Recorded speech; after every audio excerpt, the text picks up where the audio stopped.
500 বছরের কিশোর কবিতা। কবি নরেন্দ্রদেবের বেরিয়ে যখন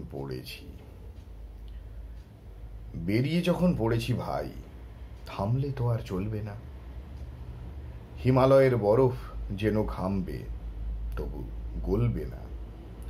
সামনে চেয়ে এগিয়ে চলো, ভয় পেও না বাদলাতে। পয়সা যদি ফুরিয়ে থাকে, চালিয়ে নেব আদলাতে। উপোস করে চলবো, তবু কিছুর ভয়ে টলবো না। মনের কথা লুকিয়ে রেখে শত্রুকে আর ছলবো না। বিঁধছে কাঁটা, ফুটছে কাঁকর, ফুটুক, তবু ছুটবো হে।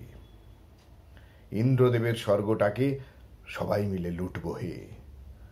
চাঁদের ঘরে কি ধন আছে, উঠকে চলো দেখবো রে।